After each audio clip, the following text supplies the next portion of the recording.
നമ്മൾ പലരും പറഞ്ഞു കേട്ടിട്ടുണ്ടാവും അല്ലേ, അവരെത്ര ലക്കിയാണ്, അവർക്ക് ഫസ്റ്റ് ചാൻസ് തന്നെ എയിംസ് കിട്ടി, അല്ലെങ്കിൽ അവന് ഒരു തവണ റിപ്പീറ്റ് ചെയ്തപ്പോഴേക്കും, അല്ലെങ്കിൽ അവൾക്ക് ഒരു തവണ റിപ്പീറ്റ് ചെയ്തപ്പോഴേക്കും എയിംസ് കിട്ടി, അല്ലെങ്കിൽ നമ്മളുടെ ഏതെങ്കിലും ഡ്രീം കോളേജിലോ എന്തൊരു ഭാഗ്യമാണ് എന്ന് നമ്മൾ പലരും പറഞ്ഞ് കേട്ടിട്ടുണ്ടാവും. ചിലപ്പോൾ നിങ്ങൾ തന്നെ പറഞ്ഞിട്ടുണ്ടാകും. പല എന്താ പറയുക, MBBS പഠിക്കുന്ന ആൾക്കാരായിക്കോട്ടെ, എയിംസിൽ പഠിക്കുന്ന ആൾക്കാരായിക്കോട്ടെ, മെഡിക്കൽ കോളേജിൽ പഠിക്കുന്ന സ്റ്റുഡൻസിൻ്റെ എന്തെങ്കിലും ഇൻ്റർവ്യൂ ഒക്കെ കാണുമ്പോൾ നമ്മൾ ഭാഗ്യവാന്മാരാണ് അവരൊക്കെ, അല്ലെങ്കിൽ ഭാഗ്യവതികളാണ് എന്നൊക്കെ നമ്മൾ പറഞ്ഞിട്ടുണ്ടാവും. ഭയങ്കര ലക്ക് വേണം ഇവിടെ കിട്ടാൻ എന്നൊക്കെ നമ്മൾ ചിലപ്പോഴെങ്കിലും മനസ്സിൽ പറഞ്ഞിട്ടുണ്ടെങ്കിൽ നിങ്ങളൊന്ന് കമൻറ്റ് ചെയ്യുക. ആക്ച്വലി നിങ്ങളൊന്ന് ആലോചിച്ച് നോക്കുക, ഈ ലക്കാണോ അവരവിടെ എത്തിച്ചത്? ലക്ക് ഉണ്ടാവുമായിരിക്കും, പക്ഷേ ആ ലക്കിനെ നമുക്ക് മറികടക്കാൻ പറ്റുന്ന ഒരേ ഒരു കാര്യം എന്ന് പറയുന്നത് നമ്മുടെ ഹാർഡ് വർക്കാണ്. നിങ്ങൾ എത്രയധികം ഹാർഡ് വർക്ക് ചെയ്യുന്നോ അത്രയധികം നിങ്ങൾക്ക് നിങ്ങളുടെ ഡ്രീമിലേക്ക് എത്താൻ വേണ്ടിയിട്ട് പറ്റും, അല്ലെങ്കിൽ നിങ്ങൾ ഈ പറയുന്ന ഭാഗ്യത്തിനോട് നിങ്ങൾക്ക് അടുക്കാൻ പറ്റും. കാരണം നമ്മൾ കാണുന്നത് എന്താണ്, സക്സസ്ഫുൾ ആയിട്ട് നിൽക്കുന്ന ആൾക്കാരെയാണ്, അല്ലെങ്കിൽ നമ്മൾ അവരവരുടെ ഡ്രീം അച്ചീവ് ചെയ്തതിന് ശേഷമുള്ള അവരുടെ അനുഭവങ്ങളൊക്കെ പറയുന്നതായിരിക്കും, അല്ലെങ്കിൽ അവർ എൻജോയ് ചെയ്യുന്ന കാര്യങ്ങളായിരിക്കും നമ്മൾ കാണുന്നത്. പക്ഷെ അതിന് പിന്നിലുള്ള അവരുടെ വർക്ക് നമ്മൾ ചിന്തിക്കുന്നുണ്ടോ? നമ്മൾ ചെയ്യുന്നു, നമ്മൾ മാത്രം വർക്ക് ചെയ്യുന്നു, അവർക്ക് എല്ലാ ഭാഗ്യവും കിട്ടുന്നു, ഇതായിരിക്കും നമ്മളെല്ലാവരുടെയും മെജോറിറ്റി അല്ലേ. നമ്മളെല്ലാവരും പുറമേ കാണുന്ന കാര്യങ്ങൾ മാത്രത്തിനെ കുറിച്ചാണ് ചിന്തിക്കാറ്. അപ്പോൾ നിങ്ങൾക്ക് ഈ പറയുന്ന ഭാഗ്യം വേണം, നിങ്ങളെക്കുറിച്ച് മറ്റുള്ളവർ ഇതേപോലെ പറയണമെന്നുണ്ടെങ്കിൽ ഒരേ ഒരു കാര്യം നിങ്ങൾ ചെയ്താൽ മതി. നിങ്ങൾ വളരെ നല്ല രീതിയിൽ കഷ്ടപ്പെടുക, വളരെ നല്ല രീതിയിൽ നിങ്ങളുടെ ഡ്രീമിന് വേണ്ടി നിങ്ങൾ വർക്ക് ചെയ്യാൻ റെഡിയാണെങ്കിൽ വളരെ ഈസി ആയിട്ട് നിങ്ങൾക്ക് എന്ത് ചെയ്യാം, ആ പറയുന്ന ലക്കിയസ്റ്റ് വൺ ആവാൻ പറ്റും. ഓക്കെ, അപ്പോൾ അതിനുവേണ്ടി നമ്മൾ ഒരുപാട് വലിയ മലയൊന്നും എടുത്ത് മറിക്കണ്ട. നമുക്ക് ചെയ്യാൻ പറ്റുന്ന സിമ്പിൾ കാര്യങ്ങൾ.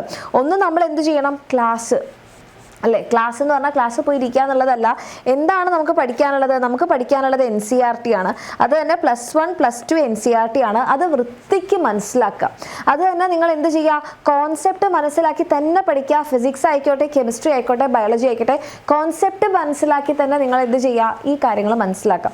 അതിനുശേഷം നിങ്ങൾ എപ്പോഴും ക്ലാസ് കാണുമ്പോൾ വെറുതെ ഇങ്ങനെ റോ ആയിട്ടിരുന്ന് ഇങ്ങനെ ക്ലാസ് കാണാതെ, അങ്ങനെ ചെയ്യുമ്പോഴുള്ളൊരു കാര്യം എന്ന് വെച്ചിട്ടുണ്ടെങ്കിൽ നമ്മൾ തുടക്കത്തിൽ നല്ലപോലെ ശ്രദ്ധിച്ചായിരിക്കും ഇരുന്നിട്ടുണ്ടാവുക. പകുതി എത്തിയപ്പോൾ നമ്മൾ വേറെ ഇവിടെ എത്തിയിട്ടുണ്ടാവും. ആ കോൺസെപ്റ്റ് കഴിഞ്ഞിട്ടും ഉണ്ടാകും, ടീച്ചർ വേറെ ടോപ്പിക്ക് പറയാൻ തുടങ്ങിയിട്ടുണ്ടാവും. ഓക്കെ, അപ്പം നിങ്ങളെ തന്നെ ഒന്ന് ആക്റ്റീവ് ആക്കിക്കൊണ്ട് നിങ്ങൾ എന്ത് ചെയ്യാം, പഠിക്കാനിരിക്കുക. അതിന് വേണ്ടിയിട്ട് നിങ്ങൾക്ക് എന്ത് ചെയ്യാം, ക്ലാസ് കാണുന്ന സമയത്ത് തന്നെ ലെക്ചർ നോട്ട് എടുക്കാം. ലെക്ചർ നോട്ട് എഴുതുമ്പോൾ നമ്മൾ കുറച്ചുകൂടി ആക്റ്റീവ് ആയിരിക്കും. ക്ലാസ്സിൽ പറയുന്ന കാര്യങ്ങൾ മനസ്സിലാക്കിയിട്ട് എഴുതാൻ വേണ്ടി ട്രൈ ചെയ്യാം. ഓക്കെ, അതിനുശേഷം നമുക്ക് ഏറ്റവും ഇമ്പോർട്ടൻ്റ് ആയിട്ട് വേണ്ട ഒരു കാര്യമാണ് ക്വസ്റ്റ്യൻ പ്രാക്ടീസ്.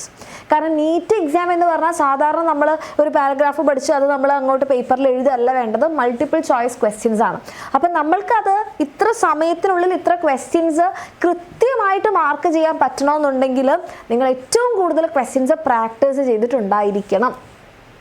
ഓക്കെ, അതായത് ഒരു ക്വസ്റ്റ്യൻ കാണുമ്പോൾ ഇതെനിക്ക് അറിയുന്ന ക്വസ്റ്റ്യൻ ആണ്, അല്ലെങ്കിൽ ഒരു ക്വസ്റ്റ്യൻ കാണുമ്പോൾ നമുക്ക് പേടി തോന്നാത്ത രീതിയിൽ നിങ്ങൾ എത്തുന്നുണ്ടെങ്കിൽ യെസ് ഡൺ.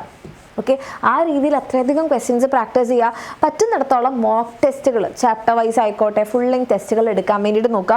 ആൻഡ് അതിൽ ഏറ്റവും ഇമ്പോർട്ടൻ്റ് ആയിട്ടുള്ള കാര്യമാണ് ടെസ്റ്റ് അനാലിസിസ്. ഇപ്പോൾ ടെസ്റ്റ് എടുക്കുമ്പോൾ പല മക്കളും പറയുന്നതാണ്, ടെസ്റ്റിൽ മാർക്ക് കുറയുന്നു. എന്തുകൊണ്ട് മാർക്ക് കുറയുന്നു? നിങ്ങൾ ഓരോ ടെസ്റ്റിലും വരുത്തുന്ന മിസ്റ്റേക്കുകൾ നിങ്ങൾ അനലൈസ് ചെയ്യുന്നില്ല, അത് കറക്റ്റ് ചെയ്യുന്നില്ല. ആ മിസ്റ്റേക്കുകൾ തുടർന്നുകൊണ്ടിരിക്കുകയാണ്. പുതിയ മിസ്റ്റേക്കുകൾ വരുന്നുണ്ടാകും, അല്ലെങ്കിൽ ആ മിസ്റ്റേക്കിൻ്റെ തന്നെ ആഴം കൂടുന്നുണ്ടാകും. അപ്പോൾ നിങ്ങൾ കോൺസെപ്റ്റ് മനസ്സിലാക്കാതെയാണ് നിങ്ങളൊരു ചാപ്റ്റർ പഠിച്ചതെങ്കിൽ നിങ്ങൾക്ക് ടെസ്റ്റിൽ മാർക്ക് കുറയും. സെയിം കാര്യം നിങ്ങൾ നെക്സ്റ്റ് ടെസ്റ്റിൽ റിപ്പീറ്റ് ചെയ്യുകയാണെങ്കിൽ സെയിം സംഭവിക്കും. ഓക്കെ, അപ്പോൾ ടെസ്റ്റ് അനാലിസിസ് എന്ന് പറയുന്നത് വളരെ ഇമ്പോർട്ടൻ്റ് ആയിട്ടുള്ള കാര്യമാണ്. ഇത് നിങ്ങൾ ചെയ്തു പോവുകയാണെങ്കിൽ നിങ്ങൾക്ക് നിങ്ങളുടെ നെഗറ്റീവ് മാർക്സ് ആയിക്കോട്ടെ നിങ്ങൾ കുറയ്ക്കാൻ വേണ്ടി പറ്റും. അതുപോലെ നിങ്ങളുടെ സ്കോർ ഇമ്പ്രൂവ് ചെയ്യാനും പറ്റും. അതുപോലെ ഇമ്പോർട്ടൻ്റ് ആയിട്ടുള്ളൊരു കാര്യമാണ് റിവിഷൻ. നമ്മൾ ജസ്റ്റ് ഇപ്പം നമ്മളൊരു +2 പഠിക്കുന്ന ഒരു നീറ്റ് ആസ്പിറൻ്റ് ആണെങ്കിൽ നിങ്ങൾ +1 പഠിച്ച ചാപ്റ്റേഴ്സ് നിങ്ങളിപ്പോൾ പഠിക്കുന്നുണ്ടോ? നിങ്ങളത് റിവൈസ് ചെയ്യുന്നുണ്ടോ? ലിവിങ് വേൾഡൊക്കെ നിങ്ങൾക്ക് ഓർമ്മയുണ്ടോ? ഇനി അതല്ല, നിങ്ങളൊരു +1 പഠിക്കുന്ന കുട്ടിയാണെന്നുണ്ടെങ്കിൽ നിങ്ങളിപ്പോൾ എത്രാമത്തെ ചാപ്റ്ററിൽ എത്തി നിൽക്കുന്നു? നിങ്ങൾ ഫസ്റ്റ് ചാപ്റ്റർ റിവൈസ് ചെയ്തിട്ടുണ്ടോ?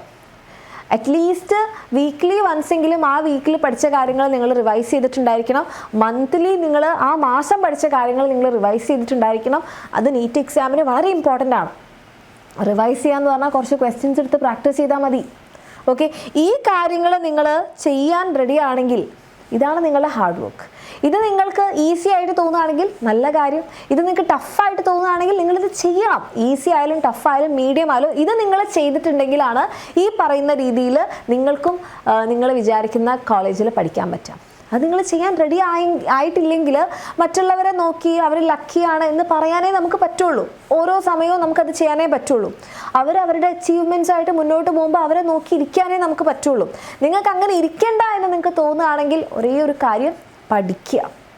നിങ്ങൾക്കിപ്പോൾ അത് മാത്രമല്ലേ ചെയ്യാനുള്ളൂ, വേറെ വലിയ വലിയ ഭാരങ്ങളൊന്നും നിങ്ങളുടെ തലയിലില്ലല്ലോ അല്ലേ? നിങ്ങളൊന്ന് ചിന്തിച്ച് നോക്ക്, എത്ര ഭാഗ്യവാന്മാരാണ് നമ്മൾ. പഠിക്കാനുള്ളൊരു എൻവയോൺമെൻറ്റ് ഉണ്ട്, അതിനെ സപ്പോർട്ട് ചെയ്യുന്ന ആൾക്കാരുണ്ട്, നിങ്ങൾക്ക് കാര്യങ്ങൾ പറഞ്ഞു തരാൻ ടീച്ചേഴ്സ് ഉണ്ട് അല്ലേ? അപ്പോൾ അവിടെ നമുക്കത് പറ്റുന്നില്ലെങ്കിൽ അത് ഒരേ ഒരാളുടെ മിസ്റ്റേക്ക്, അത് നമ്മളുടെയാണ്. അപ്പോൾ സിൻസിയറായിട്ട് വർക്ക് ചെയ്യുക. All the very best. നിങ്ങൾക്ക് എല്ലാവർക്കും ആ ഒരു ലക്കിയസ്റ്റ് വൺ ആവാൻ വേണ്ടി പറ്റട്ടെ, അതിന് വേണ്ടിയിട്ടുള്ള വർക്ക് ചെയ്യാൻ വേണ്ടി പറ്റട്ടെ. All the best.